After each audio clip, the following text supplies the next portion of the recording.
साल तक नाम ले रहा था और मर गया। और वो चूरमा खाया करता घना शौक से, वो भूत बन गया। भूत बन गया तो वो फिर यूँ कहता अपनी पुत्र बधू माँ का बोला करता। और सारे जो है ना कहता था चूरमा बनाओ मेरा, वो चूरमा बनाते। वह पुत्र बधू यानी छोरे की बहू खाया करती थी। और ना चूरमा बनाते तो वो उसमें बोल करने को कहता था ईंट से ईंट बजा दूंगा, यूँ कर दूंगा। एक आधा काम ऐसा बता दिया करता, हमारा पूरा भी हो जाता था। क्योंकि वो पिछले पुण्य जन्म का पुण्यकर्मी प्राणी था, और जिस कारण से पिछले संस्कार के भक्ति के प्रभाव से वो इन नकली संतों राधा स्वामी पंथ में जा फंसा उनका चाचा। अब वो अपनी पूर्व जन्म की भक्ति को नष्ट करके फिर भूत बन गया। और भूत बनने के बाद भी इस प्राणी में कुछ संस्कार पिछले पुण्य रह जाते हैं, जिससे वो आगे आशीर्वाद या बद्दुआ फिर भी कर सकता है। वो कति झाड़ा करवा देता है काल इसको, और फिर 84 लाख योनियों में गधे कुत्ते सूअर बना देता है। तो वो बता रहा था कि मेरा चाचा 30 साल तक राधा स्वामी पंथ से संबंधित था। उसका कोई घंटे बैठ कर ध्यान करता था, सिमरन करता था, और वो मर के भूत बन गया और अपनी पुत्र वधू में बोलने लग गया। उसका एक थान बना रखा था और वो कापीवर चूरमा खावे। उस पुत्र वधू में बोल रहे इब आपका नाम दिया। हमने भी सिद्धा करता क्योंकि हमारा एक ही परिवार था, वो हमारा चाचा ही था। अब कबीर परमेश्वर की शरण में आने के बाद, आप जी से उपदेश लेने के बाद उस भूत तक पीछा छूटा हमारा, ईब नहीं बोलता हो कितना भी। अब परमात्मा कबीर परमेश्वर जी कहते हैं कि इन ऐसे गुरुओं ने, नकली गुरुओं ने देश के देश बिगाड़ दिया, गांव के गांव बिगाड़ दिए। अब कितना बड़ा पंथ बन गया राधा स्वामी पंथ है भगवान। कोई गांव खाली नहीं जिसमें 100-200 व्यक्ति ना हो। और फिर उससे अलग हुआ ये पंथ धन धन सतगुरु, ये भी राधा स्वामी पंथ से ही निकली हुई एक ब्रांच है। इन्होंने नाम न्यारा रख लिया, ये एक ही कुएं का पानी है।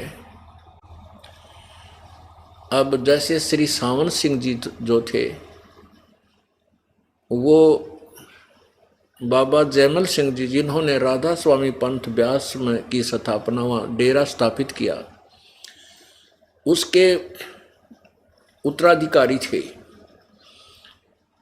बाबा जयमल सिंह के तुरंत बाद सावन सिंह जी हुए। सावन सिंह जी के शिष्य श्री खेमामल उर्फ शाह मस्ताना, बिलोचिस्तानी शाह मस्ताना जी हुए। और उन्होंने बेगू रोड सिरसा में हरियाणा के अंदर अपना न्यारा डेरा बना लिया। तो वो 5 नाम ही दान करते थे। उसके बाद सतनाम सिंह जी हुए, उन्होंने उन 5 नामों को छोड़ दिया, 3 नाम शुरू कर दिए। और इस धन धन सतगुरु पंथ ने देख ले गांव के गांव उजाड़ दिए, काम के गांव बिगाड़ दिए। जहाँ देखो बड़ा धन धन सतगुरु वाले, हम तब धन धन सतगुरु वाले सारे बीड़ी पीवे, सारे आम व्यवहार जनसाधारण से भी बेकार व्यवहार इन लोगों के हो गए, क्योंकि भगवान का सहारा मिल नहीं रहा। और जो परमात्मा की से डर रहा नहीं। अब कुछ दिनों के में क्या होगा, जब इस दास का ये सच्चा ज्ञान पूरी जनता में फैल जाएगा, तो ये पंथ जितने हैं ये राजनीतिक पार्टियां बनेंगी। भक्ति मार्ग से इनको कोई स्वीकार नहीं करेगा। आध्यात्मिक तरीके से इनका बिल्कुल आदर समाप्त हो जाएगा। ये बस अपना जान बचाने के लिए, रोजी रोटी चलाने के लिए राजनीतिक पार्टियां बना बैठेंगे। तो पुण्यात्माओं, काल ने इन पुण्यात्मा जो महापुरुष थे, जैसे शिवदयाल जी थे, ये अच्छी आत्मा थी और इनको अपनी मोहरा बनाया। काल ने अपना मिसयूज किया इसको, अपने रिमोट से गलत साधना पर आरूढ़ करके दुनिया को भ्रमित करवा दिया। इसके पुण्य बहुत थे, वो बर्बाद करा दिए। किसी को आशीर्वाद दे करके, किसी को बद्दुआ दे करके ये जीव अपना भक्ति को नष्ट कर लेता है। इसी प्रकार जो अच्छी आत्मा थे श्री बाबा जयमल सिंह जी, पुण्यकर्मी प्राणी थे, पिछले जन्म के संस्कार अच्छे थे, भविष्य का कुछ भी उनसे नहीं बना। और इसी प्रकार सावन सिंह जी अब ये कहते हैं कि वो घंटों ध्यान लगाया करते थे। अरे ध्यान कहाँ लगाओगे, तुम्हारा ज्ञान ही गलत है। तुम्हें ये नहीं मालूम सचखंड सतनाम किसने कहे हैं, सचखंड के है, सार सब नाम के है, सार शब्द क्या है, और सतपुरुष तुम एक ही कह रहे हो, यही सार नाम, उसी को वही सार नाम है। सतनाम को सार, सतनाम को सतलोक, सचखंड, सतपुरुष, सार नाम, सार शब्द और सतपुरुष भी कहते हैं। अरे थरा गजब। जिसने कभी जिंदगी में ना कार देखी जीवन में, ना पेट्रोल, ना सड़क, ना शहर देखा, और वो बैठ के कहीं ढींग मार रहा हो नशे में कि मैं कार में घूम के आता हूँ, कोई पूछे वो कहाँ घूमते हो, सड़कों पर घूमते हैं, वो सुनी सुनाई, शहरों में घूमता हूँ। तो फिर कोई पूछे शहर कैसा होता है, गाड़ी किससे चलती है, वो पेट्रोल कैसा होता है, तो कोई कहे कि कार, शहर भी कार को ही कहते हैं, कार को शहर भी कहते हैं, कार को सड़क भी कहते हैं, कार को ड्राइवर भी कहते हैं, कार को पेट्रोल भी कहते हैं। वाह वाह वाह। तो ऐसा ज्ञान था इन अनाड़ियों का, क्योंकि वही सतनाम, सतनाम को सबसे ऊंचा स्थान है, इसी को सतलोक, सचखंड, सार शब्द, सार नाम, सत शब्द, सतपुरुष कह के पुकारा जाता है। परमात्मा कहते हैं झूठा ज्ञान तुम ध्यान कहाँ लाओ, तुम्हारा ज्ञान ही, तुम्हारा सिद्धांत ही झूठा है, तुम कहाँ ध्यान लगा रहे हो। झूठा ज्ञान ध्यान कहाँ लावा, ये बात विदा चतुराई, ये बात विवाद करके चतुरता दिखाते हो। तुम्हारा सब साधनाएं तुम्हारी गलत हैं, शास्त्र विरुद्ध हैं, इसलिए तुम अनमोल मनुष्य जीवन को बर्बाद कर रही हो। तो परमेश्वर ने आकर के इस उलझी हुई गुत्थी को सुलझाया। ये सार नाम, सतनाम क्या है, ब्रह्म, परब्रह्म और पूर्ण ब्रह्म, ये तीन परमात्मा हैं। अब जैसे गीता जी अध्याय नंबर 15 के श्लोक नंबर 1 में कहा कि उल्टा लटका हुआ है संसार रूपी पीपल का वृक्ष समझो। ऊपर ने जड़, जड़ तो पूर्ण परमात्मा, सच्चिदानंद घन परमात्मा, पूर्ण ब्रह्म, और नीचे को तीनों गुण, रजगुण ब्रह्मा, सदगुण विष्णु, तमगुण शिवजी रूपी शाखा हैं।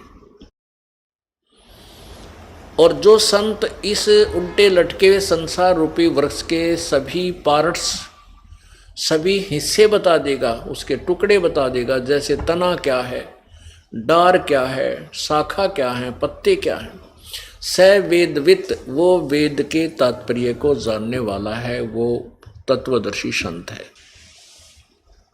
और गीता जी अध्याय नंबर 15 के श्लोक 1 से लेकर 4 तक ये बताया है कि ये उलझी हुई एक गुत्थी है संसार रूपी वृक्ष की, और यहाँ तेरे और मेरे विचार काल में, यानी जो गीता ज्ञान दाता ब्रह्म अर्थात ये काल श्री कृष्ण जी में प्रवेश करके गीता बोल रहा है। ये कह रहा कि यहाँ तेरे मेरे विचार काल में, अर्थात जो डिस्कशन, जो तेरे मेरी चर्चा चल रही है, मैं तुझे जो ज्ञान बता रहा हूँ, इस समय मैं पूर्ण रूप से नहीं बता पाऊंगा इस संसार रूपी वृक्ष के पूरे पार्ट को, क्योंकि इस पूरे विश्व के, पूरे ब्रह्मांडों की सृष्टि की रचना से मैं परिचित नहीं हूँ। इसके लिए छोड़ा हुआ है गीता जी अध्याय नंबर 4 के श्लोक नंबर 34 में कि उस तत्व ज्ञान को जिसमें पूर्ण ज्ञान है, पूरी सृष्टि का ज्ञान है, उस ज्ञान को कुतत्वदर्शी संतों के पास जाकर समझ, उनको दंडोत प्रणाम करने से, उनको कपट छोड़कर उनसे प्रार्थना करने से वो तत्वदर्शी संत तुझे उस तत्व ज्ञान का उपदेश करेंगे। उन तक पूछ, और अपने सत्र का वो ज्ञान दे ही रहा है कि मेरा तो एक ओम नाम है, उसी का जाप करना चाहिए, 8वें अध्याय के 13वें श्लोक में गीता जी में। और उस पूर्ण परमात्मा परम अक्षर ब्रह्म, उसके विषय में बताया है 17वें अध्याय के 23वें श्लोक में गीता जी में कि उसका ओम तत्सत, ये 3 मंत्र के जाप का निर्देश है, सच्चिदानंद घन परमात्मा यानी पूर्ण परमात्मा का। तो यहाँ गीता ज्ञान दाता कहता है कि तेरे मेरे इस विचार काल में, यानी गीता के ज्ञान में, मैं संपूर्ण कंप्लीटली ये सृष्टि रचना का ज्ञान नहीं दे पाऊंगा। मुझे ज्ञान नहीं, मुझे इसकी आदि और अंत का पता नहीं। फिर कहता है कि उस तत्व ज्ञान के समझने के उपरांत उस तत्व ज्ञान रूपी शस्त्र द्वारा इस उलझे हुए गुत्थी को काटकर, गीता जी अध्याय नंबर 15 के श्लोक 4 में कहा है कि उसके पश्चात परमेश्वर के उस परम पद की खोज करनी चाहिए, जहां जाने के बाद साधक फिर लौटकर संसार में कभी नहीं आते, अर्थात वह पूर्ण मोक्ष प्राप्त करते हैं। और फिर कहा कि जिस परमेश्वर से सर्व ब्रह्मांडों की रचना हुई है, जिस परमेश्वर ने पूरे विश्व को अनंत ब्रह्मांडों को रचा है, और मैं भी, गीता ज्ञानदाता कहता, मैं भी उसी की शरण में हूं, उसी की पूजा करनी चाहिए। अपुण्यात्मा, काल ने केवल जड़ बता दी कि ऊपर को जड़ है, नीचे को 3 गुण रूपी शाखा है। और साथ में ये भी गीता जी अध्याय नंबर 15 के श्लोक 1 में ये भी स्पष्ट कर दिया कि इस वृक्ष के, यानी संसार रूपी वृक्ष के सभी पार्ट्स को, सभी हिस्सों को जो बताएगा वो तत्वदर्शी संत है। वो आप उससे ज्ञान ग्रहण करो, फिर तुम्हें पूर्ण ज्ञान होगा, पूर्ण मोक्ष होगा, तुम्हारा फिर कभी जन्म मृत्यु नहीं होगा। गीता जी अध्याय नंबर 15 के श्लोक 16 और 17 में 2 भगवानों का वर्णन किया है। उसमें क्या बताया है कि क्षर पुरुष और अक्षर पुरुष, क्षर पुरुष और अक्षर पुरुष। क्षर पुरुष कहते हैं ब्रह्म को, ज्योति निरंजन काल को। अक्षर पुरुष कहते हैं परब्रह्म को। परब्रह्म कौन है? ये 7 शंख, नील, जैसे नील, पद्म, शंख, ये गिनती है, 7 शंख ब्रह्मांड का मालिक है। और परम अक्षर ब्रह्म इनसे भिन्न, इन दोनों से भी अलग है, जो सुप्रीम पावर है, कुल मालिक है। और वो असंख्य ब्रह्मांडों का मालिक है। असंख्य यानी ओवर ऑल कंट्रोल परम अक्षर ब्रह्म है। ऑल ओवर कंट्रोलर यानी कुल का मालिक। अपने आत्माओं, गीता जी अध्याय नंबर 8 के मंत्र नंबर 1 में अर्जुन ने पूछा कि वो तत्ब्रह्म कौन है, जिसके विषय में आपने गीता जी अध्याय नंबर 7 के श्लोक नंबर 29 में कहा है कि उस तत्ब्रह्म को और सारे अध्यात्म ज्ञान को, सभी कर्मों से को जो समझ लेता है, उनसे परिचित हो जाता है, वो साधक फिर जन्म मृत्यु से ही छूटने का प्रयत्न करता है। इस संसार की कुछ भी वस्तु नहीं चाहता। वो तत्ब्रह्म कौन है? 8वें अध्याय के, गीता जी के 8वें अध्याय के प्रथम मंत्र में अर्जुन ने प्रश्न किया भगवान से, काल से, जो श्री कृष्ण जी में बोल रहा था। तो भगवान ने उत्तर दिया 8वें अध्याय के 3रे मंत्र में कि वो परम अक्षर ब्रह्म है। अब ये परम अक्षर ब्रह्म कौन है, इसके विषय में 15वें अध्याय के 16 और 17 में क्लियर पिक्चर हो जाती है। उसमें क्या कहा कि इस संसार में 2 प्रकार के भगवान हैं जो वेल नोन है। ये संसार क्यों कहा गया? क्योंकि 7 शंख ब्रह्मांड परब्रह्म के और 21 ब्रह्मांड ये ब्रह्म के, अर्थात काल के, ज्योति निरंजन के, ये सभी एक ही तत्व से, पृथ्वी तत्व से बने हैं। ये नाशवान है। इसलिए इस लोक में ये भी सारे को भी एक ही लोक बोला गया है। और जो सतलोक, ऊपर के लोक हैं, अगमलोक, अलखलोक, अगमलोक, वो और अनामी लोक, वो सथाई जो है स्थान है, वो अजरो अमर हैं, वह कभी नष्ट नहीं होते।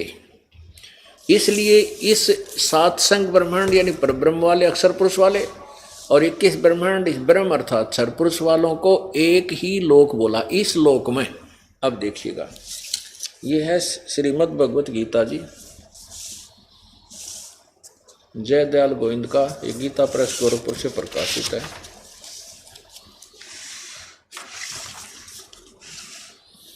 प्रकाशक एवं मुद्रक गीता प्रेस गोरखपुर, गोविंद भवन कार्यालय, कलकत्ता का संस्थान।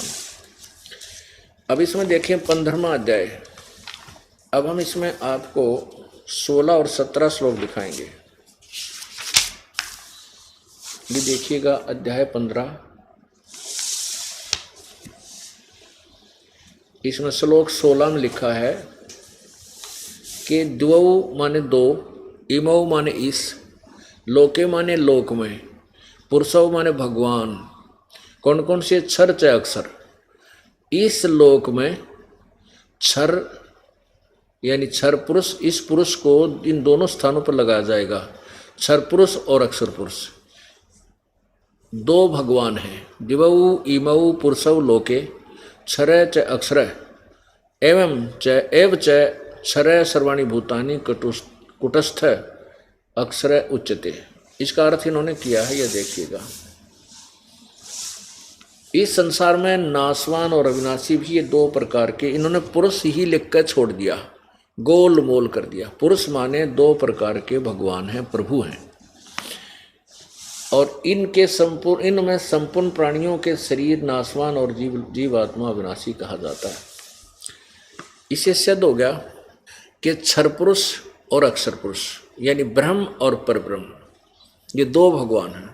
इनके लोकों में जितने प्राणी हैं और ये स्वयं इनका ये नाशवान है। आत्मा किसी की भी मरती नहीं, वो अमर है। अब 17वें श्लोक में क्लियर पिक्चर कर दी, कंसेप्ट ही क्लियर कर दिया कि वो अविनाशी, वास्तव में अविनाशी परमात्मा, वो तो इन ऊपर वर्णित दोनों से कोई और है। इसमें इसलिए क्लियर करना पड़ा प्रभु ने कि जैसे अक्षर पुरुष को भी अविनाशी कहते हैं, क्षर तो नाशवान है, क्षर जो है अक्षर, क्षर तो नाशवान है, अक्षर जो नाश अविनाशी है, जो उसका नाश नहीं होता। अब इसका डिफरेंशिएट करने के लिए कि अक्षर माने भी अविनाशी होता है, तो फिर इसलिए लिखा कि वो वास्तव में अविनाशी, तो इन दोनों से भी कोई और है, इन दोनों से भी कोई और है, वही वास्तव में परमात्मा के गुणों से युक्त है। अब देखो कितना क्लियर कंसेप्ट किया कबीर परमेश्वर जी ने। जैसे आपको बताया कि ब्रह्म यानी काल के विषय में कहा कि ये विष्णु रूप में दर्शन देता है, इसलिए इस विष्णु की संज्ञा से भी इसको बोला जाता है कि विष्णु भगवान का प्रथम रूप तो पुरुष है भगवान के साथ, और परम रूप इसका काल है। तो इससे सिद्ध है कि ये वास्तव में परमात्मा नहीं है। इसी प्रकार क्षर पुरुष, और इसके बारे में जो परम अक्षर पुरुष, परम अक्षर ब्रह्म, गीता जी अध्याय नंबर 8 के श्लोक नंबर 3 में जिसके विषय में लिखा है कि वो परम अक्षर ब्रह्म है, वो ही वास्तव में अविनाशी है, वही परमात्मा बोला जाता है। परमात्मा माने सुख सुख दे, जो दुख नहीं देता, उसको परमात्मा कहते हैं। अब देखिएगा गीता जी अध्याय नंबर 15 का श्लोक 17 देखें, 16 आपने पढ़ लिया, 17 उत्तम पुरुष है यानी पुरुषोत्तम, उत्तम पुरुष कहो चाहे पुरुषोत्तम कहो। उत्तम पुरुष है तो अन्य परमात्मा इति उदाहरत है, जिसको परमात्मा कहा जाता है। यानी यू है परमात्मा, जिसको परमात्मा की वास्तविक संज्ञा से संबोधित किया जाना चाहिए। लेकिन ये भी परमात्मा कवा में है, क्योंकि इनके लोक में ये मालिक हैं, लेकिन ये वास्तव में परमात्मा नहीं है, दुख देते हैं, सुख नहीं दे सकते। उत्तम पुरुष है तो अन्य, इस 17वां श्लोक है 15वें अध्याय का गीता जी का। उत्तम पुरुष है तो अन्य, उत्तम पुरुष तो अन्य ही है जो तीनों लोकों में प्रवेश करके सबका धारण पोषण करता, अविनाशी परमेश्वर परमात्मा इस प्रकार कहा गया है। अब आपके समक्ष ये स्पष्ट हुआ कि जो परम अक्षर ब्रह्म है, जो क्षर पुरुष यानी अक्षर पुरुष, ये तीन परमात्मा सिद्ध हो गए। क्षर पुरुष कहो, इसे ब्रह्म कहो या ईश कहो, और अक्षर पुरुष कहो चाहे इसे अक्षर ब्रह्म कहो, पर ब्रह्म कहो, इसे ईश्वर कहो। और तीसरा जो है ये परम अक्षर ब्रह्म कहो, परम अक्षर पुरुष कहो, और इसको परमेश्वर कहो, सत्य पुरुष कहो, अविनाशी परमात्मा कहो। वो परम अक्षर ब्रह्म, वो तीसरा प्रभु है। उसी की पूजा करने से जीव की जन्म और मृत्यु सदा के लिए समाप्त हो जाएगी, और किसी भी प्रभु की भक्ति करने से जीव जन्म मृत्यु के कष्ट से नहीं छूट सकता, केवल कर्म भोग ही मिलेंगे। अब जैसे गीता जी अध्याय नंबर 4 के श्लोक नंबर 5 में गीता ज्ञानदाता कहता है, ये ब्रह्म कहता है कि अर्जुन तेरे और मेरे बहुत जन्म हो चुके हैं, तू नहीं जानता मैं जानता हूं। गीता जी अध्याय नंबर 2 के श्लोक नंबर 12 में गीता ज्ञानदाता कहता है कि अर्जुन ये मत समझ के मैं तू और ये सब सैनिक जो युद्ध में खड़े हैं पहले अपना जन्म नहीं था या आगे ना होंगे। तो ऐसा ना समझ के इस भावार्थ है कि हम पहले भी जन्मे थे, अब भी अपना जन्म है, आगे भी जन्मते रहेंगे। गीता जी अध्याय नंबर 2 के श्लोक नंबर 17 में कहा है कि वास्तव में अविनाशी परमात्मा तो उसे जान जिसे मारने में कोई समर्थ नहीं है और जिससे सभी ब्रह्मांडों की रचना हुई है। तो पुण्यात्मा, अब इसको थोड़ा सा विस्तृत विश्लेषण इसका देना पड़ेगा, विस्तार से बताना पड़ेगा कि ये क्षर पुरुष, अक्षर पुरुष और परम अक्षर पुरुष यानी परम अक्षर ब्रह्म। अब जैसे अक्षर पुरुष भी अविनाशी कहा जाता है, लेकिन इससे अलग जो परम वास्तव अविनाशी परम अक्षर ब्रह्म बोला है, उसकी इनको आपस में इनका भिन्नता बताने के लिए एक एग्जाम्पल है। जैसे एक मूर्ति बनी हो मिट्टी की, यानी कोई भी पात्र देख लीजिए, जैसे ये चाय पीने का प्याला होता है, सफ़ेद सा बना होता है, कितना सुंदर, और इसका हमें पता है कि एक बार हाथ से छूट गया और फर्श पे गिर गया, नीचे जमीन पे पक्की पे पड़ते फूटेगा, टुकड़े टुकड़े हो जाएगा।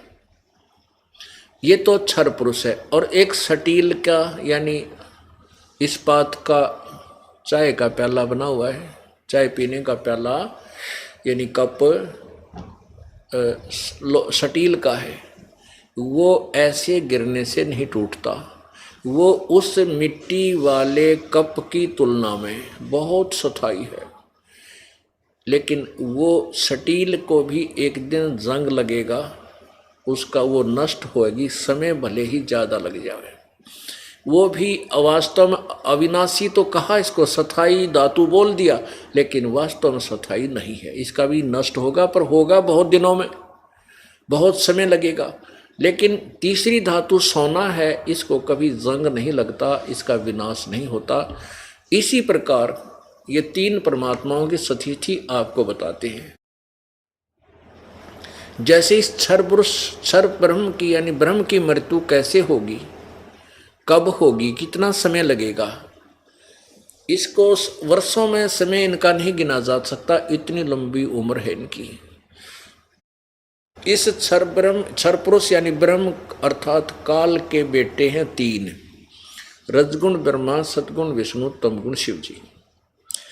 अब ब्रह्मा जी की आयु से चलते हैं। ब्रह्मा जी की आयु कितनी है, इनका दिन कितना है। ब्रह्मा जी का दिन 1000 चतुर्युग का है। ये ध्यान रखना, 1000 युग में और 1000 चतुर्युग में बहुत अंतर है। 1000 युग का है। गीता जी अध्याय नंबर 8 के श्लोक नंबर 16 में 1000 युग लिखा है। वो परब्रह्म के विषय में, इस अक्षर पुरुष के विषय में उसकी आयु का ब्यौरा है, जानकारी है। और इन अज्ञानी अनुवादकर्ताओं ने उस 1000 चतुर्युग को 1000 युग को चतुर्युग लिख दिया है, क्योंकि वो अज्ञानी थे, पूर्ण रूप से परमात्मा की परिभाषा से परिचित नहीं थे। इसलिए इसके अब क्लियर हो जाएगा, कंसेप्ट ही क्लियर हो जाएगा, तत्व ज्ञान से कोई भी भ्रमणा नहीं रहेगी। ब्रह्मा जी का एक दिन वैसे तो 1008 चतुर्युग का होता है, फिर भी हम इसको लमसम 1000 युग का मानकर 1000 चतुर्युग का मानकर चलते हैं। इतनी ही रात्रि होती है तो 2000 चतुर्युग की दिन और रात बन गए, और 30 दिन रात का 1 महीना, और 12 महीने का 1 वर्ष, और 100 वर्ष की ब्रह्मा जी की आयु। ब्रह्मा जी के 50 वर्ष पूरे हो चुके इस प्रकार के वर्ष, और 51वां चल रहा है। तो वो पिछले शेष 50 भी पूरे होंगे और ब्रह्मा जी की मृत्यु होगी। अब एक चतुर्युग में कितने वर्ष होते हैं? 4 युग, सतयुग, त्रेता, द्वापर और कलयुग। इसमें 43,20,000 वर्ष होते हैं एक चतुर्युगी में। इन चारों युगों में 43,20,000 वर्ष होते हैं। और ऐसे 1,000 चतुर्युग की ब्रह्मा जी की रात दिन और इतनी ही रात और तेरा गजब हो गई। और 2,000 चतुर्युग का दिन रात बन गई और 30 दिन रात का एक महीना और 12 महीने का वर्ष और 100 वर्ष की आयु ब्रह्मा भी मरेगा। अब 7 ब्रह्मा जी की मृत्यु, ब्रह्मा जी से 7 गुना विष्णु की आयु, विष्णु जी की भी मृत्यु होगी। और विष्णु जी से 7 गुना श्री शंकर जी की आयु, शिव जी की, और शिव जी भी मरेगा। अब जो 70,000 बार ये शिव जी मर लेगा, तब ब्रह्मलोक में रहने वाला यो महाशिव अर्थात सदाशिव को, इसे ब्रह्म को हो, इसकी मृत्यु होगी। एक ब्रह्मांड का विनाश हो जाएगा। 70, तो वो एक युग होगा किसका? इस अक्षर पुरुष का, पर ब्रह्म का। पुण्यात्माओं, आपको बार बार इसलिए रट्टा लगवा रहा हूं कि बच्चे, बेटी, बहन, भाई, बुजुर्ग इस तत्व ज्ञान को उंगलियां पर रट लें और किसी के भी फिर आप काबू में ना हो। जो भ्रमित करने वाले काल के दूत आपसे मिलें उनको आप ज्ञान में हरा दो और वो आपका अनुसरण करके अपना कल्याण करवा ले। क्योंकि ज्ञान की लड़ाई ज्ञान से ही निपटेगी। लात और मुक्यां तय गुस्सियां नहीं निपटा करती। ज्ञान, जैसे हम भी ज्ञान शुरू कर रहे हैं, ज्ञान का युद्ध है, आक्रमण है ये का अज्ञान के ऊपर, तो ज्ञान से ही इसको ठीक किया जाएगा, ज्ञान से हराया जाएगा, फिर सीधा हो जाएगा सब कुछ। अब एक युग हो गया परब्रह्म का, जब 70,000 बार ये त्रिलोकीय शिव यानी काल के बेटे ये तमोगुण शिव मर जाएगा। अब ऐसे 1,000, अब चतुर्युग नहीं है इसमें, अब युग शुरू हो गया है। परब्रह्म की आयु में चतुर्युग नहीं रहा, अब युग ओनली। अब 1,000 युग, ऐसे युग, एक युग जो आपने देख सुना, ऐसे 1,000 युग का उस परब्रह्म का दिन इतनी ही रात्रि, ऐसे 30 दिन रात का एक महीना और 12 महीने का एक वर्ष और 100 वर्ष की, उस 100 वर्ष की परब्रह्म की आयु यानी अक्षर पुरुष की आयु, वो भी मरेगा। लेकिन लंबी उम्र कितनी, ओ हो। लेकिन परम अक्षर ब्रह्म वो कभी नष्ट नहीं होता, वो कभी मृत्यु में नहीं आता। वो परम अक्षर ब्रह्म, वो कबीर देव है। अब उस परमात्मा के अतिरिक्त कहते, एती उम्र बुलंद मरेगा अंतरे, सतगुरु लगे न कान न भेंटे वो संतरे। इतनी लंबी आयु भी हो जाएगी जैसे परम इस परब्रह्म की बताई है, अक्षर पुरुष की। ओए होए होए, इतनी लंबी आयु तेरी हो जाएगी तो भी मरेगा अंत में। क्यों मरेगा? क्योंकि सतगुरु लगे न कान न बैठे वो संतरे। कौन से संत ना मिले?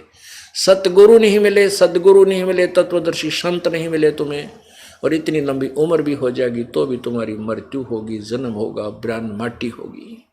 कौन नहीं मिले? वो तत्वदर्शी संत नहीं मिले जिसके विषय में गीता जी अध्याय नंबर 4 के श्लोक 34 में कहा है, और यजुर्वेद अध्याय नंबर 40 के श्लोक नंबर 10 और 13 में स्पष्ट किया है। वो संत ना ऋषियों को मिले, ना महर्षियों को मिले, ना वो सदगुरु मिले, और जिनको वो सदगुरु मिले उन महापुरुषों की थ्योरी और सिद्धांत, उनकी वाणी परमेश्वर के और शब्द ग्रंथों से मेल खाती है। अब आपको दिखाते हैं 3 भगवान। एक तो दिखा दिया गीता जी अध्याय नंबर 15 के श्लोक नंबर 16 और 17 में 3 भगवान, क्षर पुरुष, अक्षर पुरुष, परम अक्षर पुरुष, क्षर ब्रह्म, परम अक्षर पुरुष कहो से परम अक्षर ब्रह्म कहो, वो पूर्ण ब्रह्म। अब गीता जी अध्याय नंबर 7 के श्लोक 24-25 में कहा है कि मुझ अव्यक्त को गीता ज्ञान दाता यानी ये ब्रह्म कहता है कि ये अज्ञानी जन समुदाय मुझे कृष्ण मान रहा होगा, मुझे व्यक्ति रूप में आया कृष्ण रूप में मानता है। मैं कृष्ण नहीं हूँ, मैं तो अपनी योग माया से छुपा रहता हूँ, मैं कभी अपने वास्तविक रूप में किसी के समक्ष नहीं होता। मैं अव्यक्त हूँ। अव्यक्त का अर्थ होता है वो वस्तु, जो कोई भी चीज है, वस्तु है, वो कहीं पर है लेकिन हमारी पहुंच से, हमारी दृष्टि से दूर है, ओझल है। जैसे बादल छा जाते हैं दिन में, दिन के समय बादल छा जाते हैं और सूर्य के सामने अड़ जाते हैं, सूर्य अदृश्य हो जाता है, अव्यक्त हो जाता है, हम उसे देख नहीं सकते, लेकिन बादलों से पार वो सूर्य विद्यमान है। उसको निराकार नहीं कह सकते, अव्यक्त का अर्थ निराकार नहीं हो सकता। अब ये खुद कहता है कि मैं अपनी योग माया से छुपा रहता हूँ, इसलिए मैं अव्यक्त हूँ। ये मेरा घटिया सिद्धांत है कि मैं किसी के सामने नहीं आता। अब घटिया सिद्धांत क्यों बताया? क्योंकि एक भगवान होकर, माता पिता होकर के अपने बच्चों के सामने नहीं आता, उसमें कोई दोष है, वो अपराधी है, कोई ऐसा घिनौना कर्म करता है जिससे उसको लताड़ा जा सकता है। अब इसने प्रतिज्ञा की हुई है दुर्गा से कि मैं कसम खाता हूँ कि आज के बाद मैं किसी को अपने रूप, वास्तविक रूप में दर्शन नहीं दूंगा। अरे ऐसा जुल्म वो कर रहा है यहाँ पर, किसी का बेटा मरे, किसी की बेटी मरे, हाहाकार माच रही, किसी की टांग कट गई, कैंसर हो गई, अंधा हो गया, कैसे जुल्म, कोई गधा, कोई कुत्ता, कोई सुअर बना रखा। और वो 1 लाख मनुष्य शरीरधारी चीजों को खावर वो आदमी आगे आ जावे, उसने देख कर भाग जाए, उसकी भक्ति तो 7 जन्म भी ना करे इंसान। तो वो इसलिए सामने नहीं आता, उसने प्रतिज्ञा की हुई है कि मैं किसी के समक्ष नहीं आता। ये मेरा अटल अनुतम सिद्धांत है। अटल बिल्कुल अविनाशी और अनुतम माने घटिया। अब देखो गीता जी अध्याय नंबर 7 का श्लोक 24 और 25। पुण्यात्माओं, ये वो पवित्र सदग्रंथ है जिनके अंदर पवित्र ज्ञान और यथार्थ ज्ञान भरा पड़ा है, लेकिन इन अज्ञानी संतों, ऋषियों और गुरुओं ने इस पवित्र ग्रंथ को समझा नहीं, क्योंकि इनके पास वो मास्टर की नहीं थी, तत्व ज्ञान नहीं था जिसके आधार से इनको समझा जा सकता है। ये देखिएगा श्रीमद् भगवत गीता अध्याय नंबर 7 के श्लोक नंबर 24 और 25 को।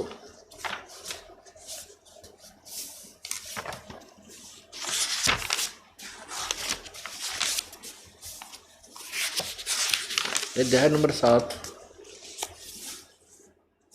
श्लोक नंबर 24। बुद्धिहीन पुरुष मेरे अनुतम अविनाशी परम भाव को न जानते हुए अव्यक्तम मन इंद्री से परे, यानी इनसे दूर हूं मैं। अव्यक्त माने कहीं दूर है, मां माने मुझ। सच्चिदानंद गंते इस लेखक ने अनुवाद करता ना बनाई है, मुझको यानी मुझको, माम माने मुझको, इन्होंने लिखा मुझ सच्चिदानंद घन परमात्मा को मनुष्य की भांति जन्म कर व्यक्ति भाव को प्राप्त हुआ मानते हैं। अब जय कृष्ण ये बात कहे, पुण्यात्मा यहाँ भी सोचने की बात, यदि श्री कृष्ण जी ये कहे कि ये मूर्ख बुद्धिहीन जन समुदाय मेरे को व्यक्ति की तरह जन्म लेकर आने वाला मानते हैं, मैं व्यक्ति रूप में कभी नहीं आता, प्राप्त हुआ मानते हैं, तो यह बात जची नहीं। क्योंकि श्री कृष्ण की माँ का बेरा, पिता का पता, उसके माँ का ज्ञान, उसके पिता का ज्ञान, उसका जन्म हुआ और मनुष्य ही रूप में श्री अर्जुन के पास खड़ा, तो ये बोलने वाला कोई और है, इसी ये भी सिद्ध हुआ। ये कौन है? ये दास बता रहा है, वो काल है जो स्वयं गीता जी अध्याय नंबर 11 के श्लोक नंबर 32 में कहता, मैं काल हूँ, सबको खाने के लिए आया हूँ और अब प्रवृत्त हुआ हूँ। श्री कृष्ण जी तो पहले विद्यमान थे उनके पास, वो नहीं कहते कि मैं अब प्रवृत्त हुआ हूँ। अब देखो अध्याय नंबर 7 का श्लोक नंबर 4 फिर देखिए बुद्धिहीन पुरुष मेरे अनुतम अविनाशी परम भाव को न जानते हुए अव्यक्तम मन इंद्रियों से परे यानी कहीं और स्थान पर रहने वाले को अव्यक्त कहते हैं। मुझको यानी सीधा ये बोल लिखना चाहिए इसको, मुझको व्यक्ति भाव को प्राप्त हुआ मानते हैं। आगे देखो ये 25वां यहाँ है, इसकी संस्कृत यहाँ पर है और ये आगे यहाँ पर इसका अनुवाद है। अपनी योग माया से छुपा हुआ मैं, यानी कहीं पर है ये लेकिन गुप्त रहता, सबके प्रत्यक्ष नहीं होता। यह अज्ञानी जन समुदाय मुझ जन्म रहित को अविनाशी परमेश्वर को नहीं जानता, अर्थात मुझको जन्मने मरने वाला समझता है। इसका अर्थ तो वास्तविकता में कुछ और है, जो दास ने गहरी नजर गीता में अनुवाद किया है वो सत्य है। अब हम सिर्फ अपने निष्कर्ष जो हम उद्देश्य लेकर चलें क्लियर करने के लिए स्पष्ट जो करना चाहते हैं कंसेप्ट, उसमें 3 भगवान सिद्ध करने। एक तो ये हो गया अव्यक्त, ये अव्यक्त हो गया ब्रह्म, ये क्षर पुरुष काल अपने बारे में कहता है। अपने आत्मा ये तत्व ज्ञान है और इसको समझने के लिए आपको थोड़ा समय भी लगाना पड़ेगा, धैर्य भी रखना पड़ेगा इस ज्ञान को सुनने में, क्योंकि पहले जो ज्ञान हमने सुन रखा वो बिल्कुल अज्ञान भर रखा है। उसके विपरीत जो भी हम सुनते हैं एकदम माइंड जो हमारा मन है सट्राई कर जाता, नहीं ऐसा नहीं ऐसा नहीं ऐसा नहीं। लेकिन ये कब तक करेगा? जब तक ये प्रत्यक्ष प्रमाण नहीं देखेगा। प्रमाण देखने के बाद फिर ये सेट होगा, क्योंकि वो अज्ञान भी हमने सुनते सुनते कितने वर्ष बीत गए, 50 वर्ष 40 वर्ष 60 वर्ष 70 वर्ष। अब इस ज्ञान को सुनेंगे, ऐसे रह रह कर सुनेंगे तो जगह बना जाएगा और वो अज्ञान भाग जाएगा। और ज्ञान सब ज्ञानड़ी कबीर ज्ञान सो ज्ञान, जैसे घोड़ा तोब का भाई करता चले मैदान। तारा मंडल बैठ कर ये चांद बढ़ाई खावे, उदय हुआ जब सूरज का ये सो तारों छिप जावे। अब ये तत्व ज्ञान रूपी सूर्य उदय हो रहा है। सूर्य जब उदय होने लगता है थोड़ी सी रोशनी होती है, उसमें भी बहुत प्रकाश हो जाता है और चांद और सितारे फिर भी फीके पड़ जाते हैं। जब ये शिखर में आएगा फिर चांद और सितारों का अस्तित्व समाप्त हो जाता है, विद्यमान होते हुए भी उनकी कदर नहीं रहती। ऐसे ही जब कबीर परमेश्वर पूर्ण ब्रह्म के बारे में आपको जानकारी हो जाएगी, फिर उसके पश्चात ही ब्रह्मा विष्णु महेश ब्रह्म परब्रह्म इनकी स्थिति ऐसे हो जाएगी जैसे सूर्योदय के बाद चंद्रमा और सितारों की स्थिति हो जाती है। जैसे गीता जी अध्याय नंबर 2 के श्लोक नंबर 46 में कहा कि अर्जुन, बहुत बड़े जलाशय की प्राप्ति के उपरांत छोटे जलाशय में जैसी आस्था रह जाती है, ऐसी स्थिति तेरे मन की उस समय हो जाएगी जब तत्व ज्ञान के आधार से तू परम अक्षर ब्रह्म पूर्ण परमात्मा से तत्वदर्शी संतों से परिचित होकर ज्ञान से प्राप्त करके उस ज्ञान को उस परम अक्षर ब्रह्म से परिचित हो जाएगा। उसके बाद तेरे मन की स्थिति ऐसी हो जाएगी जैसे पहले पुराने समय में क्या होता था कि सभी व्यक्ति जोड़ों तालाबों के ऊपर आश्रित होते थे, उसी से सिंचाई करते थे, उसी में नहाते धोते थे, उसी से पानी पीते थे। और कोई छोटा तालाब जैसे वर्ष में वर्षा हो जाती है और तालाब भर जाता है, 1 वर्ष काम चला देता है छोटा तालाब जलाशय। और किसी को बहुत बड़ी लेक मिल जाए, बहुत बड़ी झील जिसमें 10-20 वर्ष वर्षा ना हो तो भी पानी ना खत्म हो, तो उस व्यक्ति को जो एक तालाब पर आश्रित था और जिसकी औकात से वो परिचित था कि 1 वर्ष वर्षा ना हुई तो सारा परिवार भूखा प्यासा मरकर नष्ट हो सकता है, उसको वो झील प्राप्त हो जाए तो सारा टंडा लाद कर वहीं पहुंच जाएगा, उस झील के पास जा बसेगा, वो सदा के लिए सुखी हो जाएगा कि जल का अभाव हो ही नहीं सकता।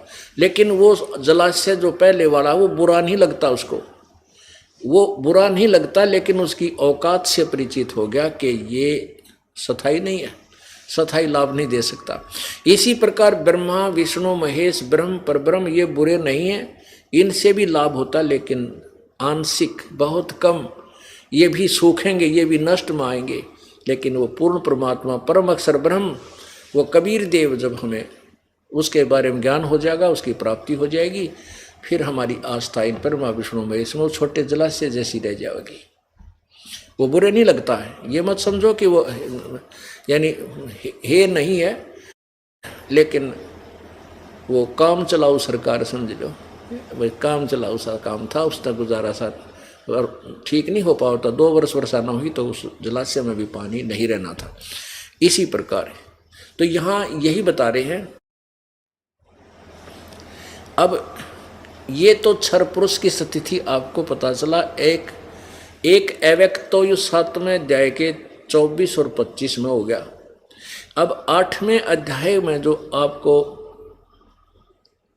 अब 16 और 17 श्लोक सुना करके फिर आगे चलेंगे, क्योंकि 8वें अध्याय के 16वें श्लोक में ये कहा है कि ब्रह्मलोक पर्यंत ये सभी लोक नाशवान हैं, इनमें ब्रह्मलोक तक भी गए हुए प्राणी जन्म मृत्यु को प्राप्त होते हैं, कर्म भोग भोग कर फिर 84 लाख योनियों में आते हैं। और यहाँ का अंतिम उपलब्धि है कि ब्रह्म ओम नाम के जाप से ब्रह्मलोक की प्राप्ति होती है। ब्रह्मलोक यहाँ का अंतिम लोक है इनकी नॉलेज में। और गीता जी अध्याय नंबर 8 के श्लोक 16 में स्पष्ट किया कि ब्रह्मलोक तक भी वापस जन्मते मरते। फिर 17वें श्लोक में लिखा है कि उस जो दूसरे नंबर का भगवान है, प्रभु कहलाता है, परब्रह्म यानी अक्षर पुरुष, उसके विषय बताया कि उस अक्षर पुरुष, उस परब्रह्म का जो एक दिन 1000 युग का होता है। इसमें चतुर्युग नहीं लिखा है। यदि ये अनुवाद करता है इसकी गलती करते हैं, इसको चतुर्युग लिखते हैं तो वो गलत लिखते हैं, क्योंकि भगवान कोई भूल गया उसमें चतुर्युग लिखना। वो चतुर्युग लिख सकता था, लेकिन ये चतुर्युग नहीं आता यहाँ पर। केवल उस ब्रह्म माने उस बड़े भगवान यानी इस ब्रह्म से दूसरे भगवान के विषय में यहाँ ब्रह्म ने लिखा है। देखिएगा अध्याय नंबर 8 का और श्लोक नंबर 16। हे अर्जुन, ब्रह्मलोक पर्यंत सब लोग पुनर्वृत्ति में है, इनका जन्म और मृत्यु होता है, जन्मते मरते। आगे 17वें में लिखा है, इन्होंने ब्रह्मणे का अर्थ ब्रह्मा कर दिया। नहीं, ब्रह्मणे का अर्थ होता है परब्रह्म, यानी इस ब्रह्म से नेक्स्ट बड़ा भगवान। ब्रह्म का जो एक दिन है उसको 1000 इन्होंने चतुर्युग का अवधि वाला लिख दिया। नहीं, यहाँ सहस्र युग पर्यंतम, इसमें चतुर्युग नहीं लिखा। सहस्र चतुर्युग नहीं है, सहस्र युग पर्यंतम 1000 युग, ओनली युग लिखना है, नोट चतुर्युग। युग की अवधि वाला और रात्रि को भी इस सहस्र, इसमें चतुर्युग नहीं है, सहस्र युग। योग सहस्रांताम 1000 युग वाली, मानो इनमें चतुर्युग लिखा, गलत लिखा। 1000 युग वाली जो पुरुष तत्व से जानता है वह योगीजन काल के तत्वों को जानते हैं। अब ये भी स्पष्ट कर दिया कि इस परब्रह्म का एक दिन 1000 युग का इतनी रात्रि होती है, और इसको तत्व से जो जानता है वो इस काल से परिचित है, वो संत। अब 17वें में स्पष्ट हो गया। अब 18वें में देखो, 8वें अध्याय का 18वां श्लोक, गीता जी के 18वें अध्याय का 18वां श्लोक। संपूर्ण चराचर भूतगण यानी सभी प्राणी, ये ब्रह्मा के दिन में, ये ब्रह्मा नहीं है, यहाँ पर परब्रह्म लिखना चाहिए। परब्रह्म के, क्योंकि परब्रह्म से चला हुआ आ रहा है ये। परब्रह्म के दिन के प्रवेश काल में अव्यक्त से, अर्थात इन ब्रह्मा का लिख दिया, परब्रह्म के सूक्ष्म शरीर से उत्पन्न होते हैं। इसमें अव्यक्तात् का अर्थ है परब्रह्म से दूसरे नंबर का जो अव्यक्त उत्पन्न होते हैं। और रात्रि ब्रह्मा की नहीं, परब्रह्म की रात्रि के प्रवेश काल में उस अव्यक्त नामक ब्रह्मा के नहीं, परब्रह्म के सूक्ष्म शरीर में लीन हो जाते हैं। अब देखो 19 में क्लियर होगा इससे। हे पार्थ, वही यह भूत समुदाय उत्पन्न होकर प्रकृति के वश हुआ, रात्रि के प्रवेश काल में लीन होता है, दिन के प्रवेश काल में उत्पन्न होता है। 20 में देखना, परंतु उस अव्यक्त से जो परे दूसरा अर्थात विलक्षण जो सनातन अव्यक्त भाव है, उस परम देव पुरुष वह परम देव पुरुष सब भूतों के नष्ट होने पर भी कभी नष्ट नहीं होता। अब पुण्यात्मा अनुवाद करता तो विचलित है, इनको कह कह का पता नहीं था भक्ति मार्ग का। अब ये तीन अव्यक्त भगवान, तीन अव्यक्त हो गए। प्रथम अव्यक्त ये ब्रह्म, गीता जी अध्याय नंबर 7 के श्लोक 24-25 में। अब दूसरा अव्यक्त ये बताया कि उस परब्रह्म है ये क्या होता है कि 1000 युग जब परब्रह्म का दिन समाप्त हो जाते, 1000 युग का परब्रह्म का जब दिन समाप्त होता है तो उस ब्रह्म के क्षर पुरुष के 21 ब्रह्मांड विनाश में आ जाते हैं। और 1000 युग के बाद यानी इससे सीधा 7 करोड़ जब शंभु मर जाते हैं, काल ये शिव मर जाते हैं, तब एक बार ये पूरे 21 ब्रह्मांड का नाश हो जाता है। फिर ये सभी प्राणी परब्रह्म के लोक में रख दिए जाते हैं। और 1000 युग जो परब्रह्म का है, जब दिन प्रारंभ होता, रात्रि समाप्त होने के बाद फिर पुनः 21 ब्रह्मांडों में सृष्टि धीरे धीरे प्रारंभ होती है।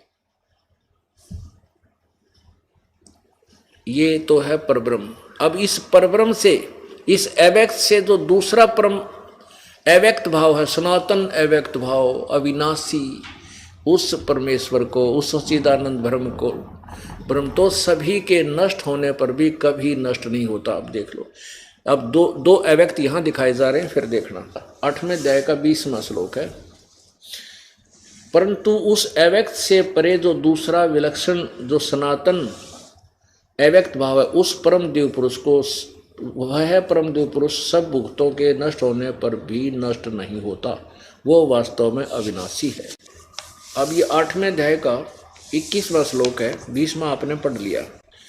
अव्यक्त अक्षर माने अविनाशी, अव्यक्त अविनाशी इस नाम से कहा गया है। उसी अक्षर नामक अव्यक्त को यानी अविनाशी अव्यक्त को परम गति कहते हैं। जिस सनातन अव्यक्त भाव को प्राप्त होकर मनुष्य वापस नहीं आते, यानी जिस उस पूर्ण परमात्मा की प्राप्ति करके फिर जन्म मृत्यु नहीं होते, वह मेरा परम धाम है, ये काल कहता है।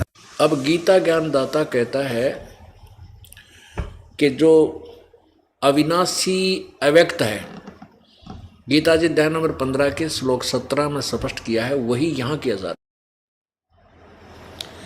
और वो कभी नष्ट नहीं होता, उसको प्राप्त होकर फिर जन्म मृत्यु कभी नहीं होती। और ये कहता मेरा भी वो परम धाम है, क्योंकि इसकी काल का भी निष्कासन वहीं से हुआ है।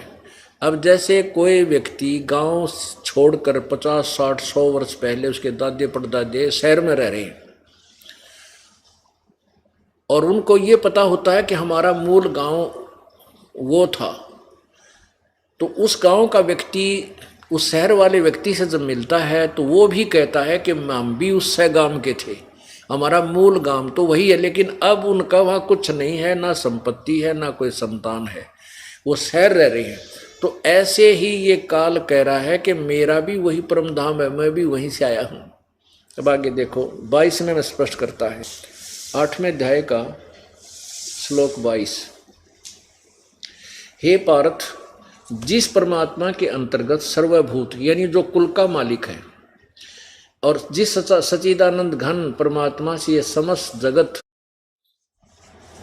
परिपूर्ण है, वह सनातन अव्यक्त परम पुरुष तो अनन्य भक्ति से प्राप्त होने योग्य है।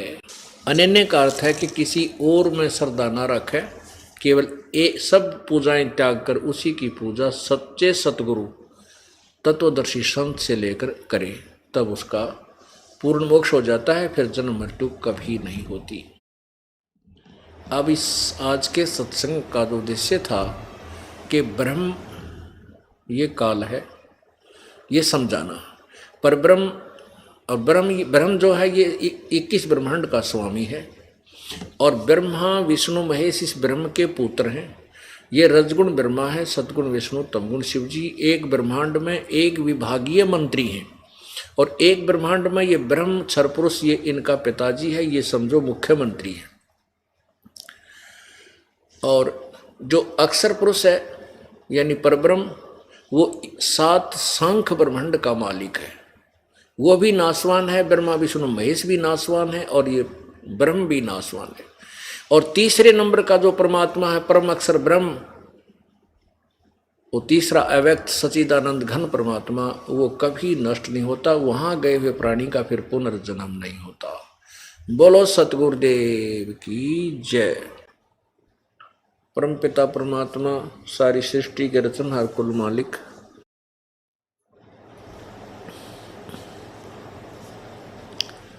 कबीर देव, कबीर साहब, कबीर प्रभु, कबीर परमेश्वर, अल्लाहु अकबर, अल्लाह कबीर, हक्का कबीर, ये उसी पूर्ण परमात्मा के भाषा भिन्न नाम है। कबीर देव उस परमेश्वर का वास्तविक नाम है। हम उसे कबीर साहब कहते हैं। वेदों में कबीर देव लिखा है, हम उसे कबीर देव कहें, कबीर देव, क्योंकि हम वह को वह बोलते हैं अपने लोकल लैंग्वेज में। वेदों में कबीर देव लिखा है। कबीर अग्नि, कबीर अंगारी। तो इस प्रकार उस कबीर को हम कबीर बोलते हैं, तो उसी के ये भाषा भिन्न नाम है। उसको कबीर अल्लाह, अल्लाहु अकबर, अल्लाहु अकबर, अकबर माने कबीर। एक ए शब्द जैसे अस्कूल, स्थान, अस्थिर, ऐसे स्थान को ए लगा देते हैं अरबी भाषा में। तो इस प्रकार अल्लाहु अकबर, कबीर को अकबर, अकबरो, अकबरी, अकबीर ऐसे बोल देते हैं। तो अल्लाहु अकबर भी उस कबीर परमेश्वर की तरफ ही संकेत है।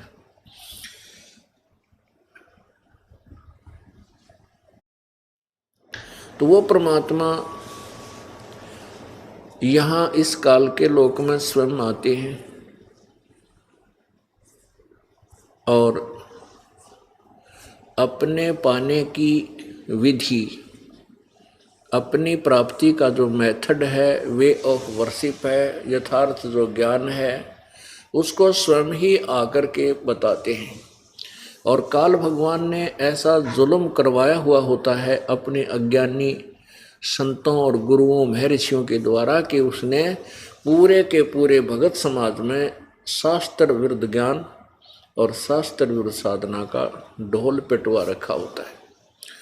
और वो भोली आत्माएं उस अज्ञान के ऊपर इतने आरूढ़ हो जाते हैं, जब परमेश्वर का यथार्थ ज्ञान प्रकाश होता है, सामने आता है, उसको भी मानने को तैयार नहीं होते, विरोधी बन जाते हैं।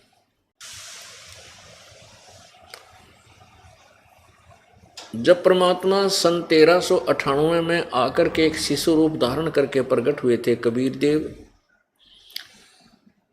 और 120 वर्ष तक प्रभु रहे थे, सन 1518 तक।